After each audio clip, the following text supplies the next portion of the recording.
Capacitor में हम लोग आगे बढ़ते हैं इसी डाइलेक्ट्रिक वाले पार्ट में, और एक हमको डाइलेक्ट्रिक से रिलेटेड पॉइंट और कवर करना है। हालांकि बहुत इंपॉर्टेंट नहीं, क्वेश्चंस तो कभी नहीं पूछे गए, बट छोटा सा पॉइंट है तो कर लेते हैं। और हेडिंग पड़ेगा उसके लिए, force acting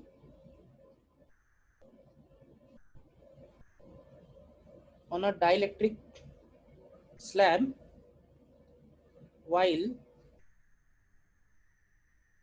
inserting in a charged capacitor। तो हम लोगों ने एक क्वेश्चन किया था जिसमें work done by external agent निकाला था। When external agent insert a dielectric slab into a charged capacitor, so there were two cases. In one case charge on capacitor is constant, in another case voltage on potential difference across capacitor is constant. So in both cases work done by external agent came out negative। ये तो याद है ना?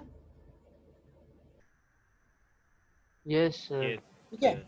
तो अभी हम लोग क्या है कि नेगेटिव वर्क डन हो रहा है, तो इसका मतलब ये होगा कि वो जो स्लैब है, जब एक्सटर्नल एजेंट स्लैब अंदर डाल रहा होगा तो उसको अंदर पुश नहीं करना पड़ रहा होगा। नेगेटिव वर्क डन आने का मतलब ये है कि उसको बाहर खींच के रखना पड़ रहा होगा, सो दैट वो स्लोली इनसाइड जाए। तो इसका मतलब ये हुआ कि कैपेसिटर उसको अपने आप अंदर की तरफ पुल कर रहा है।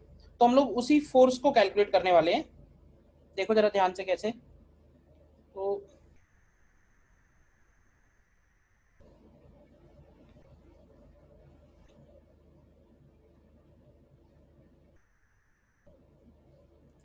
सपोज ये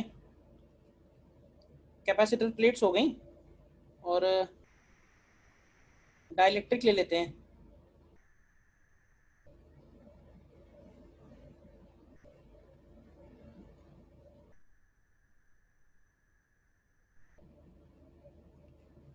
गैप नहीं है, बट वो थोड़ा समझने के लिए हम लोगों ने थोड़ा सा गैप लिया है।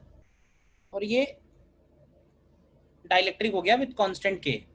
ठीक है, अब देखो चार्ज्ड कैपेसिटर है, तो इसका मतलब है कि कैपेसिटर के प्लेट्स पे, एक प्लेट पे सभी जगह प्लस चार्ज होगा और एक प्लेट पे सभी जगह माइनस चार्ज होगा। ठीक है, अब देखो जितनी डाइलेक्ट्रिक स्लैब उसके अंदर गई है, क्या उतने पार्ट में पोलराइजेशन होगा, और उस पोलराइजेशन की वजह से उस डाइलेक्ट्रिक स्लैब के सामने वाले सरफेस पे भी चार्ज इंड्यूस होगा। इंड्यूस नहीं होगा, उसको बोलते हैं चार्ज पोलराइज होगा। ठीक है, हालांकि वो जो चार्ज पोलराइज होगा वो प्लेट्स वाले चार्ज से कम आएगा बिकॉज ऑफ डाइलेक्ट्रिक, बट आएगा तो है ये। तो अब तुम देखो, अगर ये सिचुएशन आई इसमें, तो क्या यहाँ से ये बात क्लियर है कि ये जो पॉजिटिव चार्ज है इससे ये नेगेटिव चार्ज पास में है, तो ये नेगेटिव चार्ज इसको पुल करेगा, और ये जो नेगेटिव चार्ज है इससे ये पॉजिटिव चार्ज पास में है, तो ये पॉजिटिव चार्ज इसको पुल करेगा। तो कैपेसिटर क्या है कि कैपेसिटर इसको अंदर की तरफ एक फोर्स लगाएगा, ठीक है ना, और ये फोर्स जो है उसको अपने आप अंदर की तरफ खींच लेगा। तो अगर हम चाहते हैं कि स्लैब धीरे धीरे अंदर जाए तो हमें उसको बाहर की तरफ खींच के रखना होगा, इसी वजह से वर्क डन नेगेटिव आया। तो हम यही फोर्स निकालना चाह रहे हैं, क्या होगा। तो देखो कैसे निकाल रहे हैं। तो पहले तो सपोज कर लेते हैं कुछ वेरिएबल्स, जैसे इस कैपेसिटर का plate area L cross L ले लेते हैं। ठीक है, दोनों प्लेट्स के बीच का डिस्टेंस D ले लेते हैं, या एक काम करते हैं L क्रॉस W ले लेते हैं, जनरल केस सॉल्व करते हैं। L ये वाली डिस्टेंस है जो हमको दिखाई दे रही है सामने, ठीक है, और W वो विड्थ हो जाएगी जो हमको दिखाई नहीं दे रही है, अंदर की तरफ हो गई। ठीक, और किसी जनरल टाइम पे ये जो स्लैब है, जनरल टाइम पे ये स्लैब यहाँ से सपोज x डिस्टेंस अंदर एंटर कर चुकी है। ठीक है, तो ये बताओ कि इस सिचुएशन में कैपेसिटेंस कितना होगा। इस सिचुएशन में क्या कैपेसिटेंस है, कैपेसिटेंस की वैल्यू क्या होगी। तो ध्यान से देखो, तो इसमें इतना कैपेसिटर एक तरह से वैक्यूम है, और इतना कैपेसिटर डाइलेक्ट्रिक वाला कैपेसिटर है, तो ये हो जाएगा C1 और ये हो जाएगा C2। और हम बोल सकते हैं कि C1 C2 किस में है, पैरेलल में, तो इनको हम डायरेक्टली C1 प्लस C2 भी लिख सकते हैं।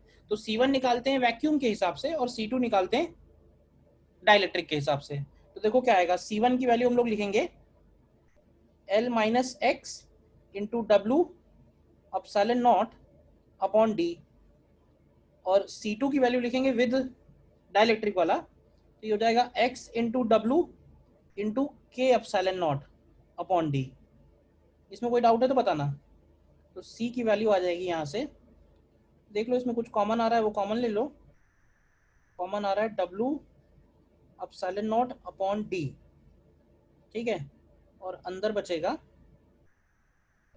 L minus x bracket K minus 1। देखो कैलकुलेशन एक बार देख लो, यही है ना, L माइनस एक्स प्लस के एक्स है, L plus X into K minus 1, हाँ ये है, ठीक है। तो अब इसमें भी हम लोग क्या करेंगे, दो केसेस में सॉल्व करेंगे। पहले केस में हम लोग हेडिंग में ही लिख देते हैं कि अगर Q कांस्टेंट है, ठीक है। तो देखो अगर Q कांस्टेंट है तो force acting on dielectric slab को हम लोग लिख सकते हैं minus of D U system upon D x. Force acting on dielectric slab को हम लोग लिख सकते हैं D you by D x minus D you by D x से, वेयर यू जो है यू हो जाएगा उस सिस्टम का पोटेंशियल एनर्जी। ये क्लियर है, ये ऐसा कैसे लिख सकते हैं, क्योंकि हो क्या रहा है ना कि इस स्लैब के अंदर जाने से, इस स्लैब के अंदर जाने से सिस्टम की पोटेंशियल एनर्जी में चेंज आ रहा है, और बेसिकली वही पोटेंशियल एनर्जी करस्पॉन्डिंग फोर्स होगा जो इसके ऊपर लग रहा है, ठीक है। तो इसको लिख सकते हैं minus D U system upon D x. अब यहाँ पे सिस्टम में सिर्फ कैपेसिटर ही है, तो ये हो जाएगा minus D U capacitor upon D X, ठीक है। अब यू कैपेसिटर कितना होगा, तो यू कैपेसिटर को हम लोग लिख सकते हैं Q square by two C. तो देखो क्यू की वैल्यू तो कांस्टेंट ही है, टू सी, सी की वैल्यू डाल दो यहाँ पे, तो सी की वैल्यू है W epsilon naught upon D, D ऊपर ले जाते हैं और नीचे आएगा L plus X into K minus 1। देखो ध्यान से, तो ये यू कैपेसिटर हो गया, तो यहाँ से एफ की value minus D you by D X, तो ये वैल्यू देख लो क्या आएगी, बस एक बार डिफरेंशिएट करना है इसमें, तो ये बनेगा क्यू स्क्वायर डी अपॉन, और ऊपर शायद के माइनस 1 भी आ जाएगा, ठीक है, upon two W epsilon not bracket L plus x के माइनस 1 होल स्क्वायर। एक बार देख लो डिफरेंशिएट करने पे यही आएगा ना, एन माइनस साइन, ठीक है ना। अगेन ये वाला याद रखने की जरूरत नहीं है क्योंकि अजीब सा है थोड़ा एक्सप्रेशन, बट निकला कैसे वो एक बार देख लो, इसमें कोई कंफ्यूजन है तो बताओ।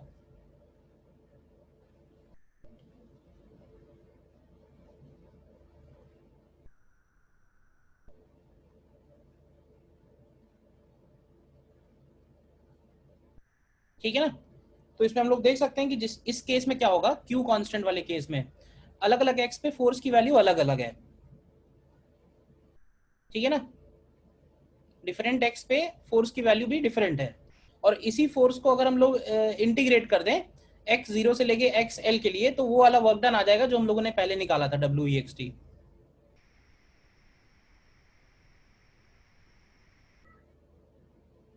क्लियर है। Yes, yes. और सेकंड केस में हम लोग v कांस्टेंट ले लेते हैं, ठीक है। अगेन फोर्स की वैल्यू तो यही बनेगी, फोर्स को हम लोग लिखेंगे minus D U system upon D X, ठीक है। लेकिन इस केस में डी यू सिस्टम का मतलब होगा D U capacitor plus D you battery. बताओ, क्योंकि इस बार सिस्टम में कैपेसिटर भी है और बैटरी भी है, तो इनडायरेक्टली और डायरेक्टली बैटरी का भी कंट्रीब्यूशन आएगा क्योंकि चार्ज चेंज हो रहा है। तो इसको हम लोग ऐसे लिख सकते हैं, this is equal to D U capacitor minus D W battery. और डी यू कैपेसिटर कितना होगा, क्यों भाई, निकाल लेते हैं दोनों की वैल्यू अलग अलग। तो देखो यू कैपेसिटर को हम लोग लिखेंगे इस बार हाफ सी वी स्क्वायर, ठीक है। तो यहाँ से हम लोग देखो ध्यान से, डी यू कैपेसिटर बन जाएगा वी स्क्वायर बाई टू और इंटू डी सी, ठीक है। इसी तरह से D W battery, D W battery को हम लोग क्या लिखेंगे, तो इसको हम लोग लिखेंगे charge delivered by battery into battery का वोल्टेज ईएमएफ, और चार्ज डिलीवर्ड बाय बैटरी को क्या लिखेंगे, तो उसको लिखेंगे डीसी इंटू वी स्क्वायर। देखो, और डीसी की वैल्यू कितनी आएगी, अब सी देखो ऊपर लिखा हुआ है, ये रहा सी। तो इस सी से अगर हम डीसी निकालें, इस सी से डीसी निकालेंगे, तो देखो क्या बनेगा डीसी की वैल्यू, डीसी की वैल्यू हो जाएगी W epsilon naught upon D, बाहर है, अंदर एल का डेरिवेटिव जीरो हो जाएगा, एक्स की जगह डी एक्स आएगा, और इनटू में था के माइनस वन। तो ये डीसी की वैल्यू हो गई। देखो, तो अब कर लेते हैं डी यू सिस्टम कितना आएगा, तो डी यू सिस्टम की वैल्यू हो जाएगी D U capacitor and minus D W battery. तो यहाँ से देखो ये minus V square by two into D C बचेगा, डी सी की वैल्यू लिख दो, ये हो जाएगा minus V square by two, और डी सी हो जाएगा W epsilon naught upon D और के माइनस वन और डी एक्स। ठीक है ना। तो यहाँ से फोर्स की value minus of D U system upon D X, तो ये वैल्यू आ जाएगी देखो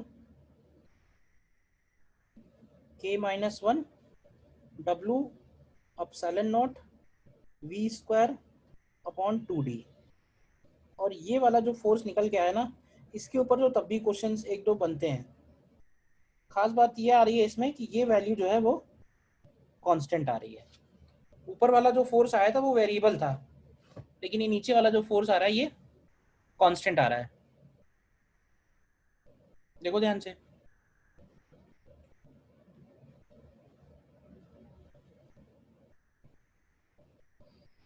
Yes. तो एचसीवी में लास्ट के 3-4 क्वेश्चन है वो इसी एक फॉर्मूले पे ही बेस्ड है। Force acting on dielectric slab while inserting into a charged capacitor।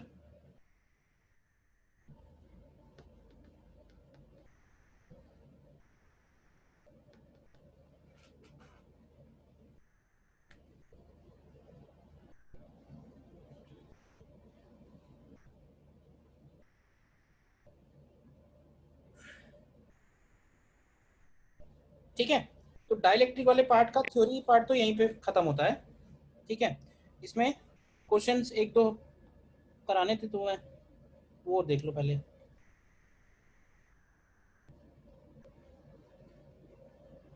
देखो क्वेश्चन है तुम्हारे सामने,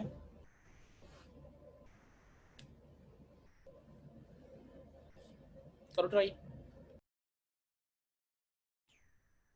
देखो इसमें वो क्या कह रहा है, एक तो स्क्वायर मेटल प्लेट्स हैं 1 मीटर, ठीक है, they are kept 0.01 metre apart, और उनके एजेस को हमने tank filled with on oil में रखा हुआ है।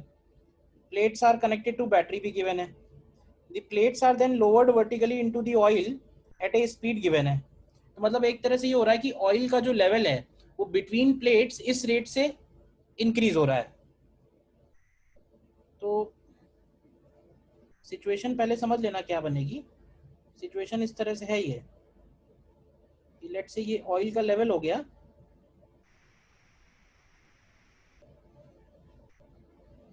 और प्लेट्स को हम अंदर ले जा रहे हैं एट ए स्पीड 0.001 मीटर पर सेकेंड से। तो एक तरह से ऑयल का लेवल इस स्पीड से बढ़ रहा है, एक ही बात है। प्लेट एरिया इसका हो जाएगा 1 metre square, L cross L है, और प्लेट सेपरेशन डी गिवन है। ठीक है, तो बैटरी से करंट कितना ड्रॉ हो रहा है, तो देखो चार्ज ड्रॉन फ्रॉम बैटरी को हम लोग सी इंटू ई लिख सकते हैं। Charge drawn from battery till time T, C into E, और हमें चाहिए D Q upon D T. तो D Q upon D T की वैल्यू हो जाएगी D C upon D T into E, और सी की वैल्यू को क्या लिखेंगे, तो सी की वैल्यू वैसे ही लिखेंगे जैसे हम लोगों ने अभी पहले निकाली थी। तो हो जाएगी L epsilon naught upon D bracket L plus X into K minus one. ठीक है ना।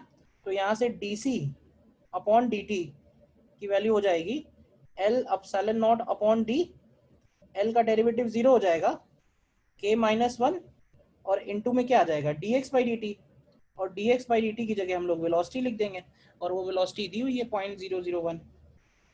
ठीक है ना? तो देख लो करंट की वैल्यू क्या आ जाएगी। करंट हो जाएगा L epsilon naught upon D into K minus 1 और इंटू वेलोसिटी, ये वो वेलोसिटी है। देखो कितना आता है आंसर, निकाल लिया होगा वैसे तो भाई।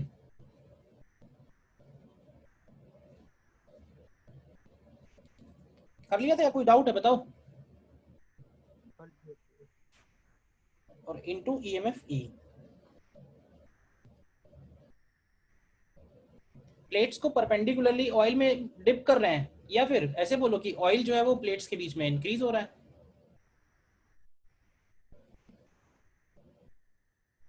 बताओ कोई डाउट है तो।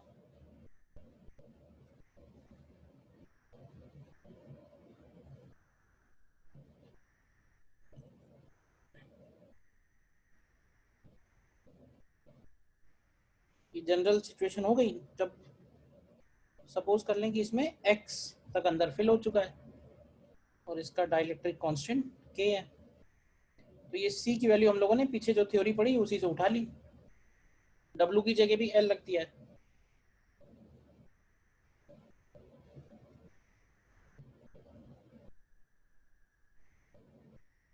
क्लियर है?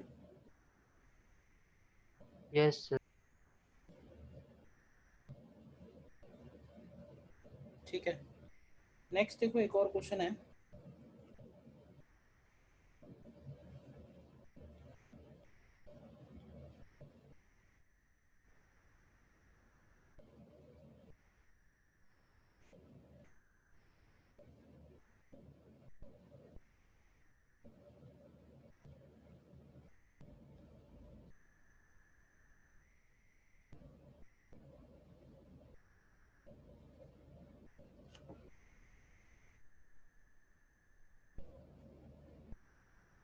नेक्स्ट देखो,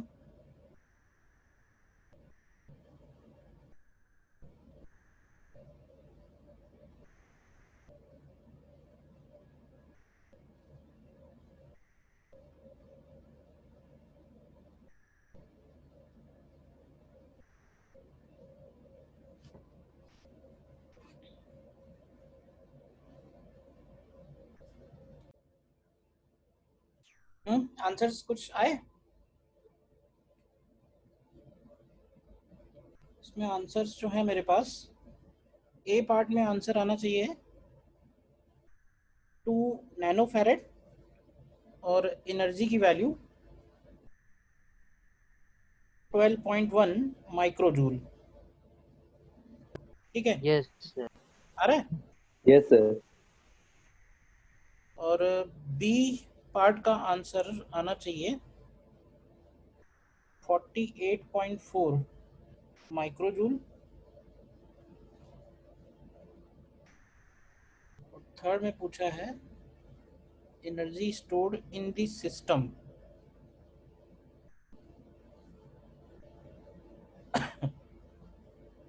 तो ये आनी चाहिए अप्रॉक्स 11 माइक्रो जूल। देखो देखो पहले केस में उसने क्या क्या लिखा हुआ है ध्यान से देख लो। प्लेट सेपरेशन और प्लेट एरिया दोनों का अलग अलग हमको गिवन है, क्यों? ठीक है, और स्लैब जो है वो ए के अंदर पड़ी हुई है, तो क्लियरली ए को वो स्लैब कंप्लीटली फिल नहीं कर रही होगी, तो एक तरह से ए जो है वो पार्शियली फिल्ड होगा। ठीक है, तो हम इसमें सबसे पहले तो यही निकालेंगे कि capacitance of A with dielectric कितना रहा होगा। तो capacitance of A with dielectric slab, तो देखो ए का अगर कैपेसिटेंस निकालेंगे तो ऐसे बोल सकते हैं कि उस कैपेसिटेंस का आधा एरिया जो है वो एयर होगा और आधे एरिया में डाइलेक्ट्रिक होगा, और डाइलेक्ट्रिक कांस्टेंट दिया हुआ है 9। तो इसको हम लोग कैसे लिख सकते हैं, आधा एरिया यानी कि 0.02 into epsilon naught upon D कर दें, और डी की वैल्यू दी हुई है 8.85 10⁻⁴, और बाकी आधा एरिया जो है वो के ए एप्सिलॉन नॉट कर दो, तो के into 0.02 epsilon naught upon D, D is again 8.85 10⁻⁴, तो यहाँ से ये 2 इंटू 10⁻⁹ आ जा रहा है, क्यों भाई? फिर 110 से इसको कनेक्ट कर रखा है, तो एनर्जी स्टोर्ड इन कैपेसिटर ए हो जाएगी सीधे सीधे हाफ सी वी स्क्वायर, तो सी की जगह सी ए हो जाएगा और वी स्क्वायर की जगह 110 हो जाएगा। वी की वैल्यू 110 वोल्ट रख देनी है, तो ये यहाँ से 12.1 इंटू 10⁻⁻6 जूल आ जा रहा है। ए पार्ट में कोई डाउट किसी को बताओ? कर लेना चाहिए अपने आप।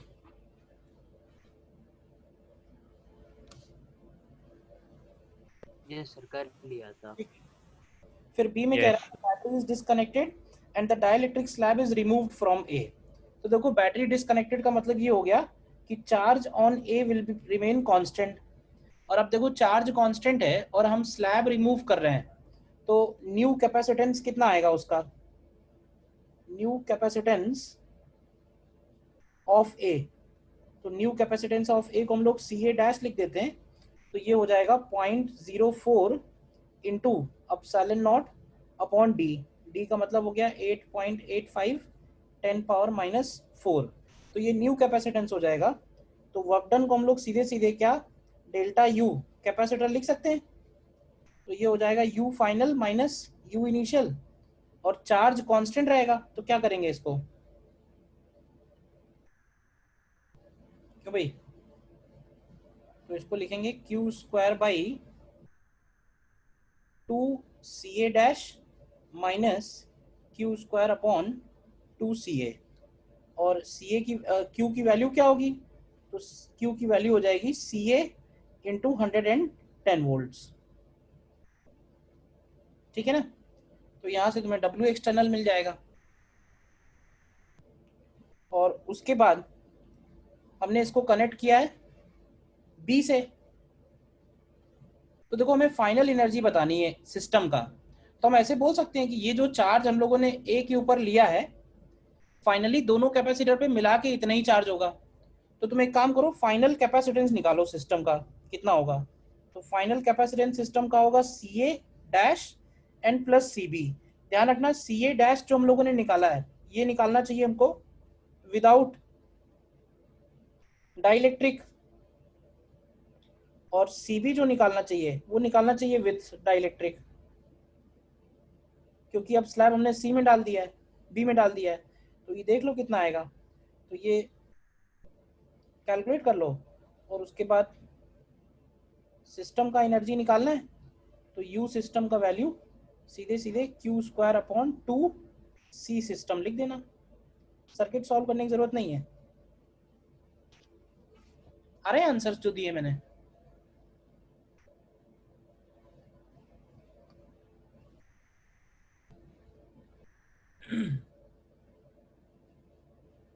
ज्यादातर क्वेश्चन ऐसे ही मिलेंगे, कहीं डाइलेक्ट्रिक फिल है कहीं नहीं फिल है, पहले फिल है बाद में निकाल दिया है, बाद में फिल है पहले रखा हुआ है, इसी टाइप से हैं। कितना चार्ज फ्लो करेगा, हीट कितनी जनरेट होगी, मैक्सिमम पार्ट तो इसी का है।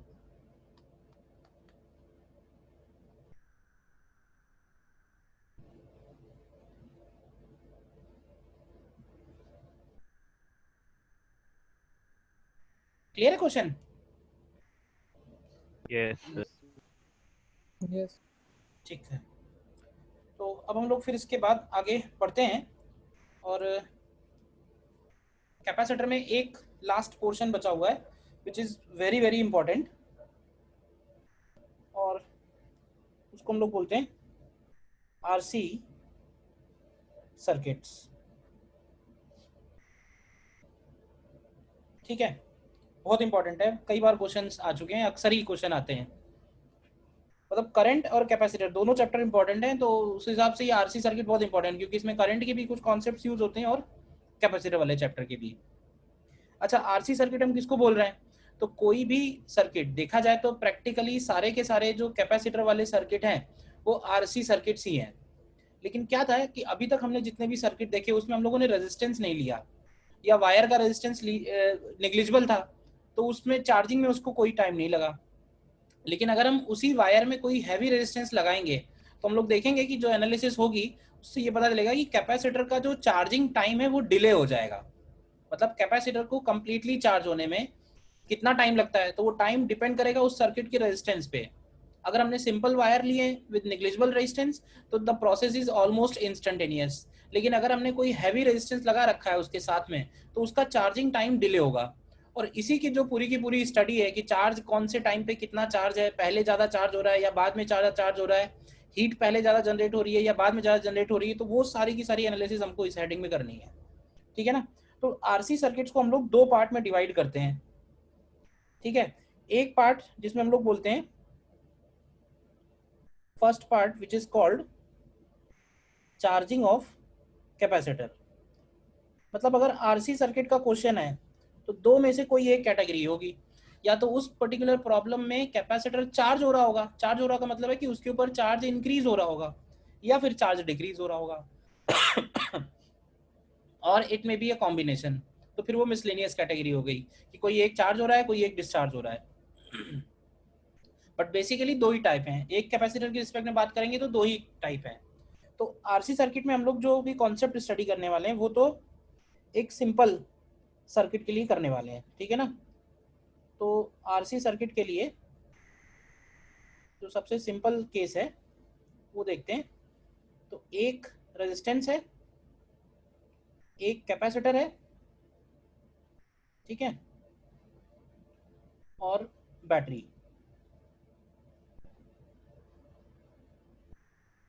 Battery and a switch. Resistance suppose R हो गया, कैपेसिटेंस सी हो गया और बैटरी ई हो गया और स्विच हो गया। Initially capacitor is discharged.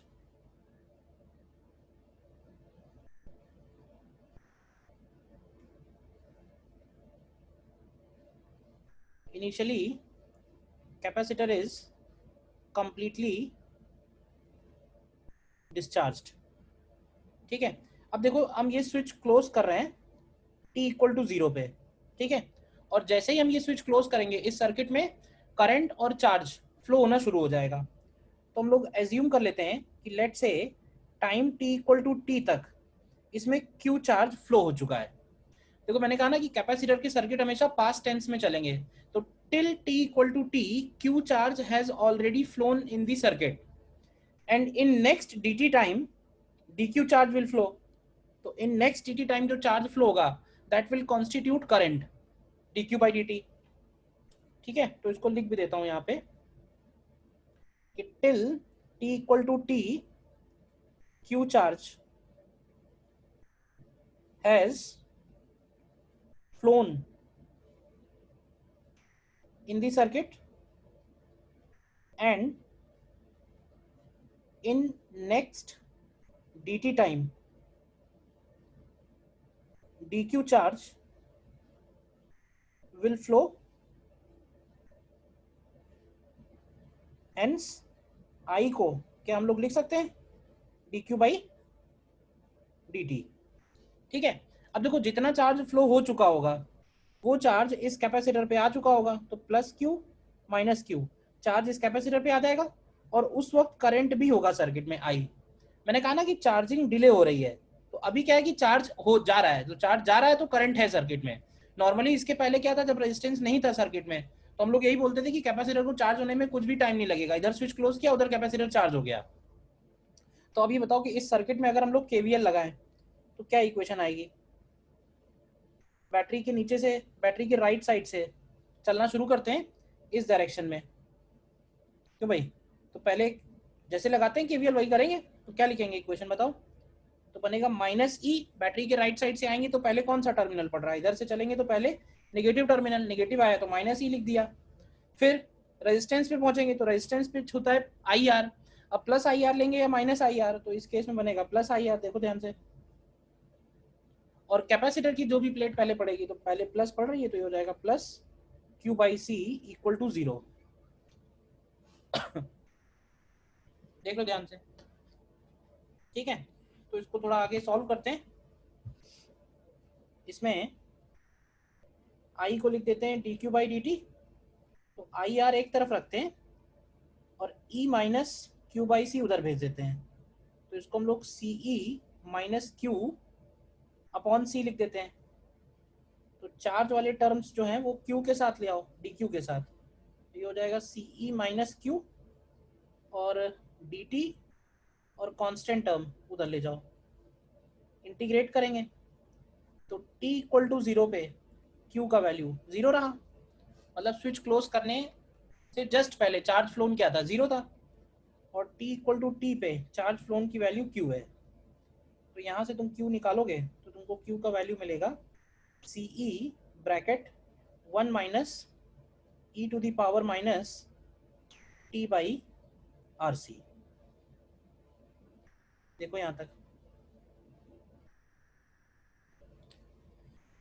तो ये एक तरह से charge on capacitor at general time t निकल के आया है, charge on capacitor at general time t। ठीक है, करंट अगर हम लोग निकालें इसी से तो करंट की वैल्यू है D Q by D T, तो डिफरेंशिएट कर दो तो ये आ जाएगा, देखो E by R E to the power minus T by R C, तो ये करंट की वैल्यू हो गई।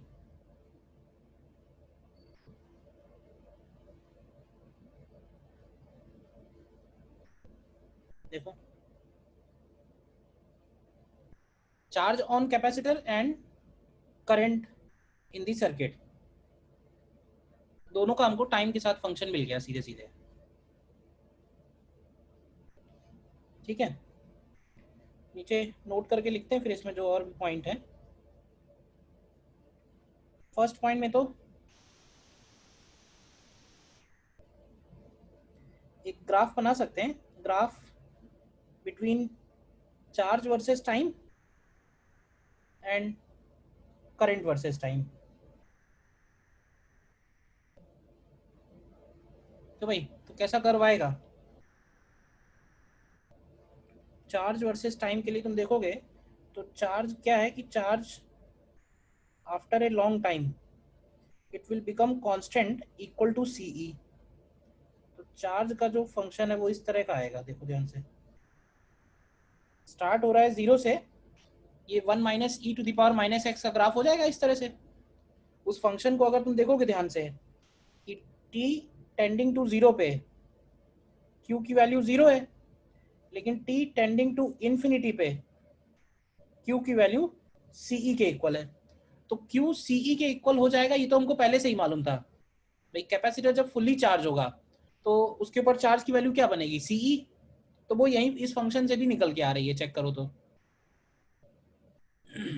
ठीक है, करंट वाला फंक्शन अगर देखोगे तो करंट वाला फंक्शन का स्टार्टिंग पॉइंट यानी t इक्वल टू 0 पे, ध्यान से देखो, तो t इक्वल टू 0 पे करंट की वैल्यू e बाई आर है, e बाई आर आ रही है, मतलब कि मैक्सिमम आ रही है, ध्यान से चेक करो तो, मतलब स्टार्टिंग में स्विच क्लोज करते ही करंट मैक्सिमम है, और धीरे धीरे उस करंट की वैल्यू जो है वो एक्सपोनेंशियली फॉल होगी, और आफ्टर ए लॉन्ग टाइम यानी t टेंडिंग टू इन्फिनिटी पे करंट की वैल्यू 0 हो जा रही है।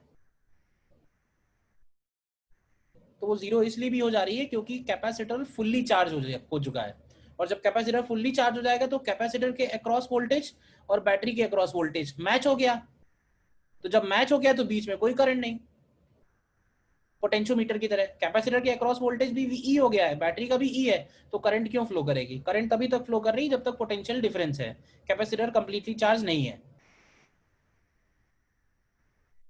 ठीक है, तो यहाँ पे हमको एक छोटी सी बात ये ध्यान रखनी है कि just after closing the switch close करने की तुरंत बाद करंट की वैल्यू क्या आ रही है, ई बाई आर आ रही है, तो इसका मतलब ई बाई आर तो तभी आ सकती है जब ऐसा लगे कि कैपेसिटर जो है वो वायर की तरह बिहेव कर रहा है, बोल सकते हैं क्या भाई, स्विच क्लोज करने के तुरंत बाद आई का वैल्यू ई अपॉन आर है, तो ये तो वैसे ही है जैसे कि सर्किट में सी है ही नहीं, सिर्फ ई है और आर है, तो इसका मतलब जो कैपेसिटर है वो एक तरह से शॉर्ट हो गया है या वायर की तरह बिहेव कर रहा है। तो ऐसे बोल सकते हैं कि just after closing switch the uncharged capacitor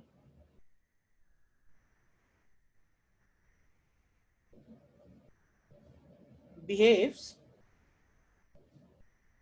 as a wire, या ब्रैकेट में लिख सकते हैं short circuit allowing allowing maximum current.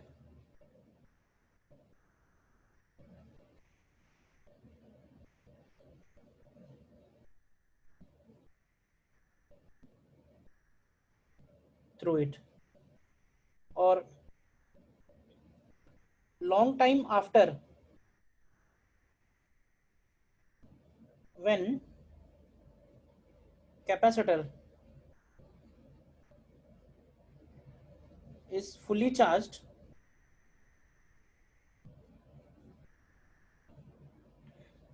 it behaves as open circuit. ठीक है, तो हालांकि ये दोनों बातें हम लोगों ने एक सिंपल सर्किट के लिए निकाली हैं, सिंपल आरसी सर्किट के लिए, लेकिन ये किसी भी आरसी सर्किट के लिए ट्रू है। तो कई सारे क्वेश्चंस तो तुमको ऐसे मिलेंगे कि जिसमें हमें ये नहीं पूछेगा कि फंक्शन क्या है, हम फंक्शन में इंटरेस्टेड ही नहीं है, हम तो ये इंटरेस्टेड हैं कि जैसे ही स्विच क्लोज करेंगे तो सर्किट में कितना करंट है। तो क्या करोगे तुम उस सर्किट्स के लिए, उन सर्किट्स के लिए उस सर्किट में अगर जस्ट आफ्टर निकालना है तो जितने भी कैपेसिटर लगे होंगे, जहां जहां भी लगे होंगे, अगर वो अनचार्ज कैपेसिटर है तो उनको हम लोग वायर से रिप्लेस कर देंगे, और कैपेसिटर को वायर बना दोगे तो वो सिर्फ रेजिस्टेंस और बैटरी का सर्किट बन जाएगा, यानी वो करंट इलेक्ट्रिसिटी वाले पार्ट में पहुंच जाएगा, तो उसमें करंट तुम निकाल ही पाओगे। और लॉन्ग टाइम आफ्टर करंट अगर पूछेगा तो लॉन्ग टाइम आफ्टर की निकालने के लिए क्या करोगे, जितने भी कैपेसिटर होंगे जहां जहां भी होंगे उन सभी को ओपन सर्किट बना दोगे, मतलब उनको हटा देना, वहां पे ब्रांच ओपन कर देना और फिर करंट निकाल लेना। तो बाकी जगह से करंट पास होगी, कैपेसिटर के उस ब्रांच से करंट पास नहीं होगी। तो ये दोनों स्टेटमेंट हमारे किसी भी जनरल सर्किट के लिए ट्रू है। ठीक है, yes yes sir. Then second point, second point में एक टर्म है जिसको हम लोग बोलते हैं टाइम कांस्टेंट, टाउ से डिनोट करते हैं इसको। एक्चुअली है क्या, ये जो फंक्शन आ रहा है q equal to C E bracket 1 minus E to the power T by R C. अब हमको ये तो मालूम ही है कि एक्सपोनेंशियल, साइन, कॉस, ठीक है, ट्रिग्नोमेट्रिक, लॉगरिथमिक, ये सारे टर्म्स के अंदर जो भी आता है that is called argument, that argument must be dimensionless, तभी उन सारे टर्म्स का सिग्निफिकेंस निकलेगा। मतलब ई के पावर में हमेशा नंबर ही होगा, ई के पावर में 2 किलोग्राम नहीं हो सकता है, तो ये वाला नंबर डायमेंशनलेस होना चाहिए। तो इससे ये निकल के आएगा कि आरसी का जो डायमेंशन है वो टाइम के डायमेंशन के इक्वल है, और आरसी सर्किट के लिए कांस्टेंट भी है। तो अगर हमें इसको एक कांस्टेंट की तरह बुलाना है और इस कांस्टेंट का डायमेंशन जो है वो टाइम वाला है, तो इसका नाम पड़ गया टाइम कांस्टेंट। बात समझ में आई, टाइम कांस्टेंट कहाँ से आया। आर इंटू सी का जो प्रोडक्ट है वो एक कांस्टेंट बनेगा एक पर्टिकुलर सर्किट के लिए, और उसका जो डायमेंशन आ रहा है वो टाइम का डायमेंशन आ रहा है, तो इसीलिए इसको बोल देते हैं टाइम कांस्टेंट। तो this tau is called R into C. Significance क्या है, ऐसे देखा जाए तो कोई खास सिग्निफिकेंस नहीं है, कांस्टेंट को हम कांस्टेंट से रिप्लेस कर रहे हैं, कुछ नया ऐसी कोई खास बात नहीं है। हाँ ये कि अब खास बात अगर थोड़ी बनानी है तो हम ऐसे बोल सकते हैं कि t इक्वल टू जीरो पे तुम ध्यान से देखो चार्ज की वैल्यू क्या है, जीरो है t इक्वल टू जीरो पे। तो t इक्वल टू टाउ पे चार्ज की वैल्यू क्या होगी, इसको हम ऐसे लिख सकते हैं C E bracket 1 minus E to the power minus T by tau. तो ये q की वैल्यू आएगी C E 1 minus E power minus one, और ये वैल्यू निकालोगे तो ये 0.63 सीई आएगी। ठीक है, कैलकुलेट करेंगे तो फिर इसी तरह से अगर हम t को 2 टाउ लिखें तो q की वैल्यू आएगी C E 1 minus E to the power minus two. अच्छा, इसको अगर हम लोग लिखें कितना आएगा ये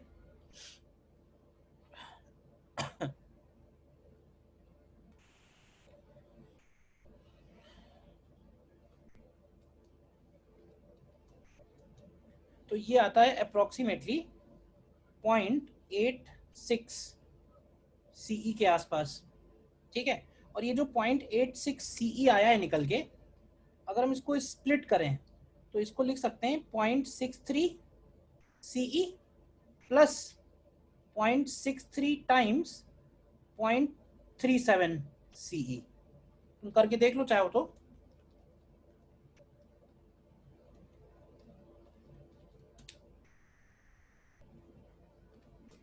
मतलब वो जो 0.86 CE है उसको अगर हम स्प्लिट करके लिखें तो it becomes 0.63 CE and plus 0.63 times 0.37 CE। क्यों ऐसा कर रहे हैं समझाने के लिए एक बात, इसको हम ऐसे बोल सकते हैं कि इन वन टाइम कांस्टेंट ऐसे बोल सकते हैं कि 63% of remaining charge is delivered by the battery. 63% of remaining charge is delivered by the battery. जैसे तुमने वो पढ़ा होगा रेडियो एक्टिविटी, थोड़ा बहुत याद है? हाफ लाइफ, मीन लाइफ, याद है नहीं याद है?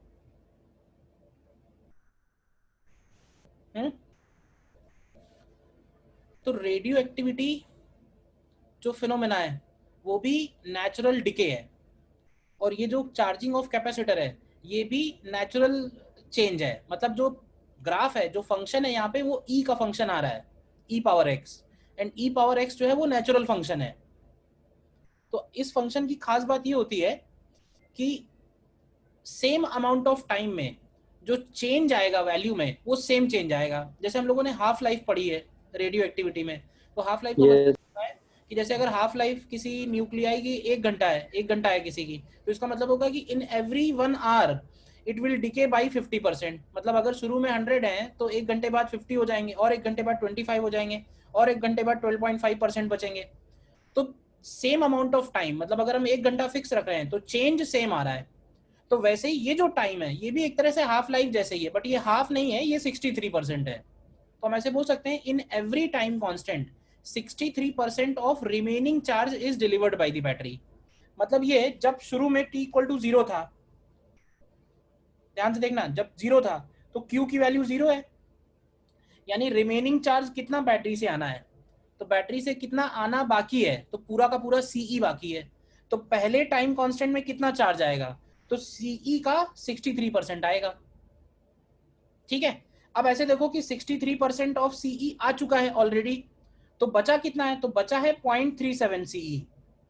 तो अगले टाइम कांस्टेंट में एक्स्ट्रा और जो चार्ज आएगा वो कितना चार्ज आएगा, तो जो बचा हुआ है उसका 63% आएगा। तो क्या होगा कि हर टाइम कांस्टेंट में जैसे जैसे आगे बढ़ेंगे amount of charge delivered by battery कम होता जा रहा है। मतलब ऐसे देख सकते हो इसको कि इस ग्राफ का जो एरिया है, शुरू में एरिया ज्यादा होगा dt टाइम में, बाद में dt टाइम में एरिया कम है, तो ये जो एरिया ये क्या इंडिकेट कर रहा है, तो IT ग्राफ का एरिया चार्ज ही तो इंडिकेट करता है। तो सबसे पहले चार्ज ज्यादा आ जाएगा, फिर चार्ज थोड़ा कम हो जाएगा, और थोड़ा कम हो जाएगा। तो अगर हम टाइम फिक्स रखेंगे तो अमाउंट ऑफ चार्ज जो है वो जितना बचा है उसका परसेंटेज फिक्स रहेगा। तो यही मैंने यहाँ पे लिखवा दिया है, ठीक है ना। टाइम कांस्टेंट का वैसे कोई खास सिग्निफिकेंस नहीं है, बस ये है कि हम इसको डिफाइन करें तो इट इज 63% है। डिफाइन क्यों किया, क्योंकि अलग अलग नहीं लिखना चाह रहे हैं तो उसको टाउ लिख दिया है, टाइम है, ठीक है ना। yes, yes, sir. ठीक, देन थर्ड पॉइंट में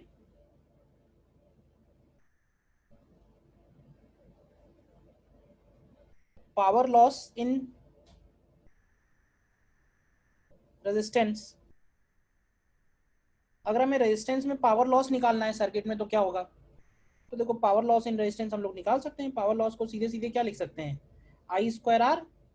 तो अगर इसका फंक्शन लिखेंगे तो ये हो जाएगा E²/R, और e⁻⁻²T/RC हो जाएगा। और क्योंकि पावर जो है वो टाइम का फंक्शन है, तो अगर हमें हीट लॉस निकालना है तो हम डायरेक्ट टाइम मल्टीप्लाई नहीं कर सकते हैं, हमें इसको इंटीग्रेट करना पड़ेगा। तो ये आएगा E²/R integration of e⁻⁻² 2t by R C D T from 0 to t। तो ये हीट लॉस निकल के आएगा कहाँ से कहाँ तक, from t equal to 0 to t equal to t, अगर हमें हीट लॉस निकालना है तो। ऑल्टरनेटली एक और तरीका है, बताओ कि क्या तरीका है हीट लॉस निकालने का, और क्या तरीका है? पहले भी तो हम लोगों ने हीट लॉस पढ़ा है ना, सर्किट थोड़े ना चेंज हुए, सर्किट तो वही है, बस रेजिस्टेंस की वैल्यू चेंज हुई है, पहले पढ़ा था और जो अब पढ़ रहे हैं। तो पहले हम लोगों ने जो हीट लॉस लिखा था, उस हीट लॉस को लिखा था हम लोगों ने work done by battery minus delta U capacitor. तो टी टाइम में अगर निकालना है तो टी टाइम में बैटरी का वर्क डन कितना होगा, तो बैटरी का वर्क डन होगा Q इंटू ई, और कैपेसिटर की एनर्जी कितनी बढ़ेगी, तो कैपेसिटर की एनर्जी बढ़ेगी Q स्क्वायर बाई 2C। तो ये वैल्यू अगर तुम निकालोगे टाइम के फंक्शन में और ये निकालोगे तो सेम ही आएंगी, दोनों मेथड है, ठीक है ना। Q की वैल्यू अगर चाहो तो ऐसे लिख सकते हैं, ये हो जाएगा C E square 1 minus E to the power T by R C and minus Q square, तो क्यू स्क्वायर का मतलब होगा C square E square upon 2C bracket 1 minus whole square. देख लो,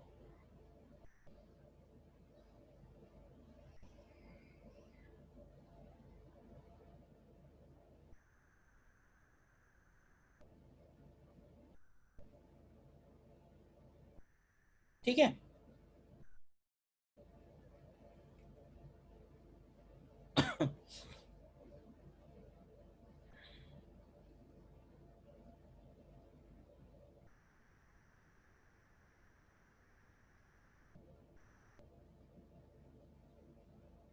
तो ये हम लोगों ने किया है चार्जिंग ऑफ कैपेसिटर, जिसमें हम लोगों ने कैपेसिटर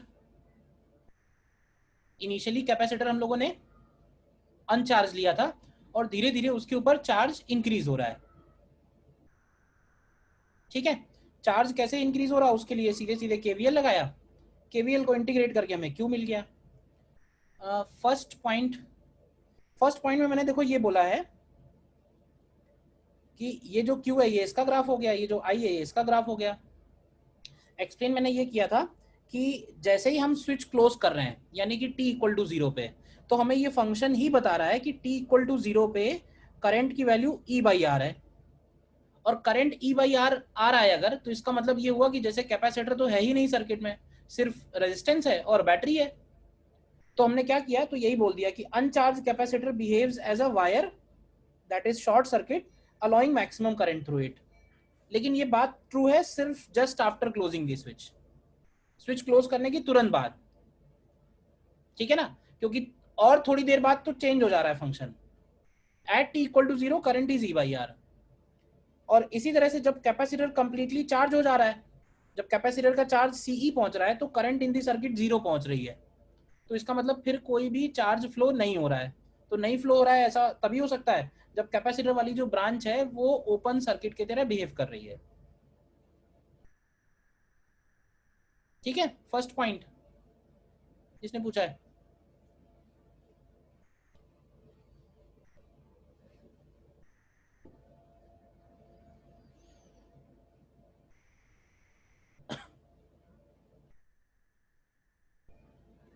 ठीक है। तो इसमें एक और कर लेते हैं, ये तो हम लोगों ने किया था charging of capacitor, and similar to charging, अगर कैपेसिटर फुल्ली चार्ज हो चुका है और उसको हम किसी रेजिस्टेंस से कनेक्ट करें तो it becomes discharging of capacitor, ठीक है ना।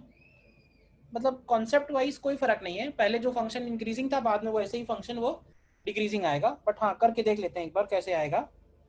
तो डिस्चार्जिंग ऑफ कैपेसिटर में हम लोग सर्किट में एक कैपेसिटर लेंगे, ठीक है, और ये कैपेसिटर पहले से ही चार्ज है, समझना ध्यान से। तो पहले से चार्ज है तो हमने पहले से इसके ऊपर प्लस क्यू और माइनस क्यू ले लिया है, ठीक है, और इसको कनेक्ट किया हम लोगों ने एक रेजिस्टेंस से और एक स्विच से,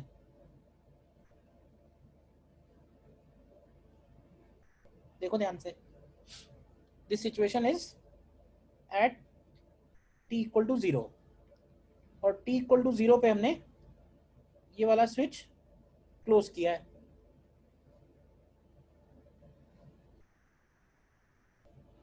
ठीक है, तो जैसे ही हम ये स्विच क्लोज करेंगे तो कैपेसिटर का चार्ज रेजिस्टेंस के थ्रू पास होने लगेगा और धीरे धीरे कैपेसिटर डिस्चार्ज होने लगेगा।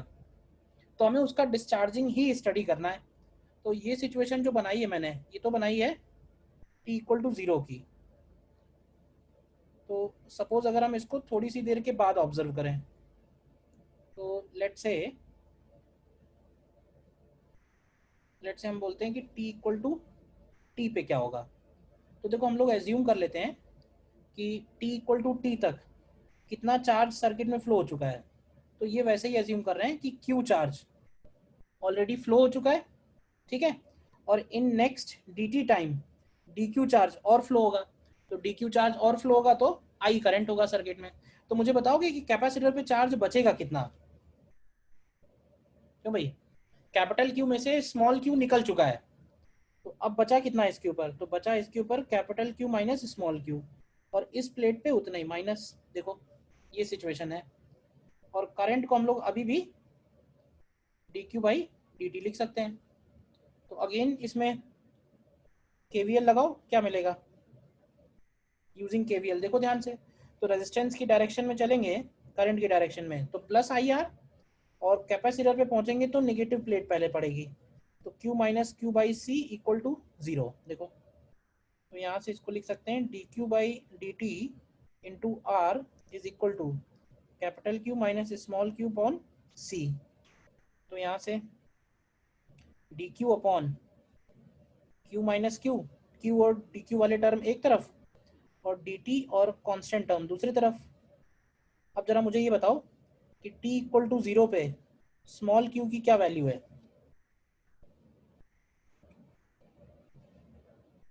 जीरो। हाँ, t इक्वल टू जीरो पे स्मॉल क्यू की वैल्यू जीरो है, कैपिटल क्यू नहीं है। ध्यान रखना, capital Q is charge on capacitor, और स्मॉल क्यू हम लोगों ने क्या लिया है? तो स्मॉल क्यू हम लोगों ने चार्ज फ्लोन लिया है। लेट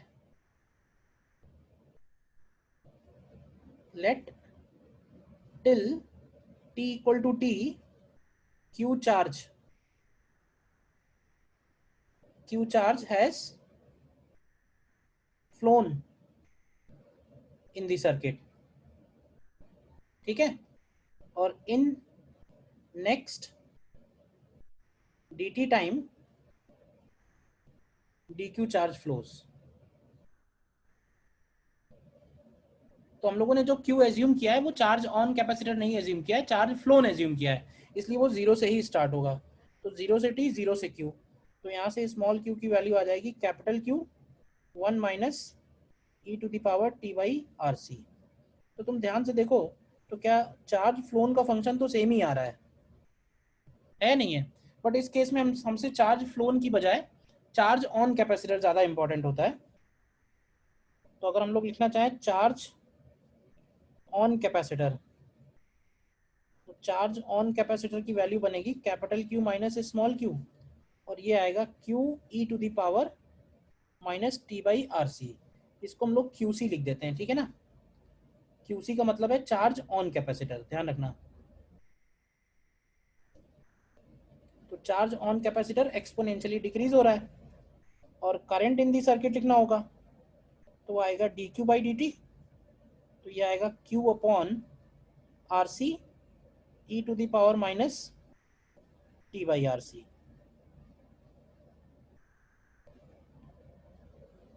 ठीक है, फंक्शन वैसे ही है, देख लो ध्यान से।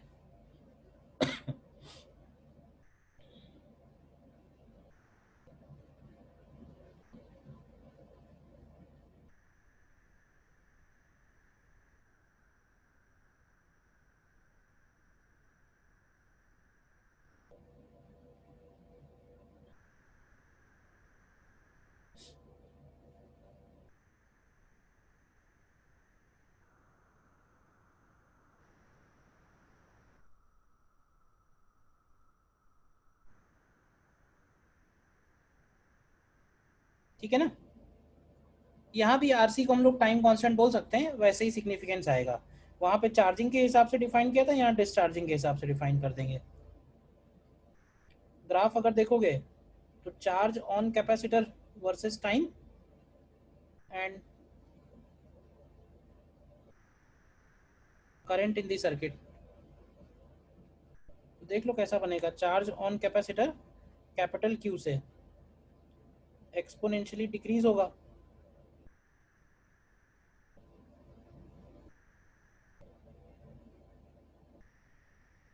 और करंट जो है वो क्यू बाई आर सी, उसकी मैक्सिमम वैल्यू है, वहां से डिक्रीज होगी। दोनों ही एक्सपोनेंशियली डिक्रीज हो रहा है,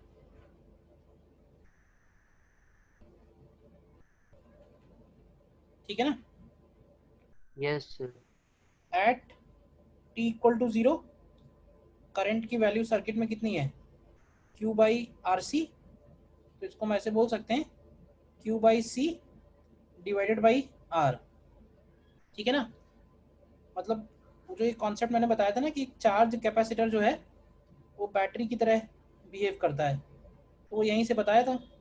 this is equivalent to a battery with EMF Q by C, ठीक है ना।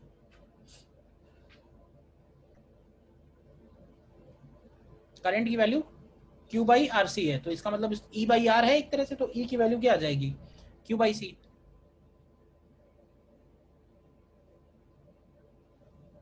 लेकिन एक्चुअल बैटरी में क्या होता है, तो actual battery same constant current maintain रखती, लेकिन इसका जो चार्ज धीरे धीरे कम होगा तो उस बैटरी का ईएमएफ भी धीरे धीरे कम होता जा रहा है, बस ये है, इतना फर्क है।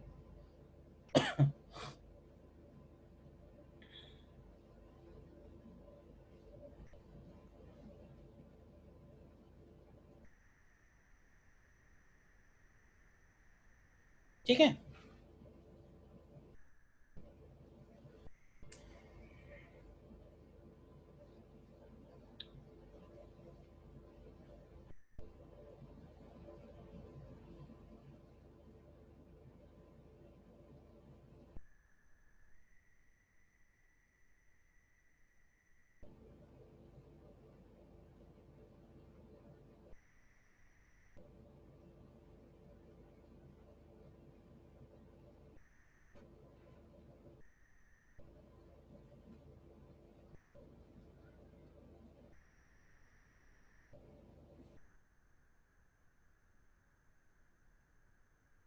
तो इसमें क्वेश्चंस करने हैं वैसे तो, एक छोटा सा क्वेश्चन करके देख लो।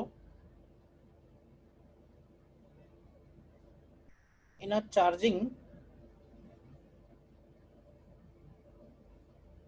आरसी सर्किट कैलकुलेट ए पार्ट में करंट आई, बी पार्ट में heat loss till capacitor energy is 1/4 of the maximum stored energy, till capacitor energy is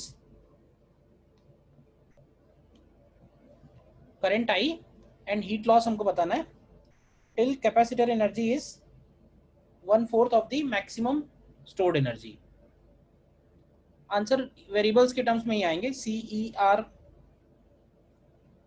देखो करो ट्राई।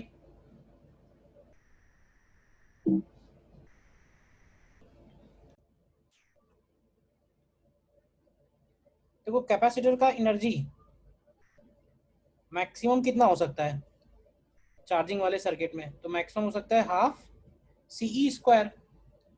और कैपेसिटर का एनर्जी जनरल टाइम पे क्या लिखेंगे, तो जनरल टाइम पे लिखेंगे इसको क्यू स्क्वायर बाई टू सी।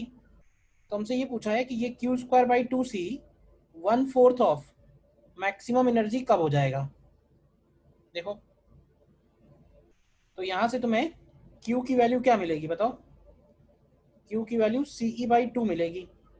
और Q का फंक्शन क्या होता है? Q का फंक्शन होता है CE 1 माइनस e⁻−t/RC। देखो Q का जो टाइम के साथ फंक्शन है वो है CE ब्रैकेट 1 माइनस e⁻−t/RC। मतलब हमें ये वो टाइम निकालना है सबसे पहले जब चार्ज CE/2 होगा। तो इसको सॉल्व करोगे तो ये आएगा e⁻−t/RC इज 1/2। तुम्हें यहाँ से टाइम की वैल्यू मिल जाएगी RC/ln2। देखो यहाँ तक कोई डाउट है? कौन से टाइम पे ऐसा होगा? क्योंकि टाइम मिल गया तो करंट भी आ जाएगा। करंट को हम लोग लिखते हैं E/R e⁻t/RC। तो ये आ जाएगा E/2R। अच्छा, हीट लॉस कैसे निकालेंगे? तो देखो वर्क डन बाई बैटरी निकाल दो। तो वर्क डन बाई बैटरी होगा चार्ज डिलीवर्ड इनटू ईएमएफ। तो चार्ज डिलीवर्ड की वैल्यू है CE/2 और ईएमएफ की वैल्यू है E। तो वर्क डन बाई बैटरी आएगा उस टाइम तक CE²/2। कैपेसिटर में कितनी एनर्जी स्टोर्ड हो गई है तो वो तो हमने निकाल ही लिया है, CE²/8। ये तो लिखी हुई है कैपेसिटर में कितनी एनर्जी स्टोर्ड है उस टाइम तक। तो हीट लॉस को हम लोग सीधे सीधे लिख सकते हैं W battery minus increase in capacitor energy. तो हीट लॉस की वैल्यू यहाँ से कितना आ जाएगा? तो ये आ जाएगा 3/8। 3/8 आएगा एंड CE²। एक आंसर ये हो गया और एक आंसर ये हो गया। देखो कर लिया था।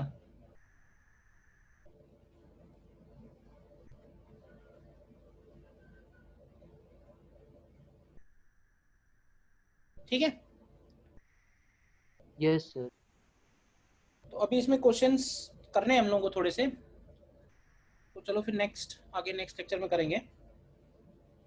तो PDF भेज दीजिए और ट्राई भी कर लेंगे।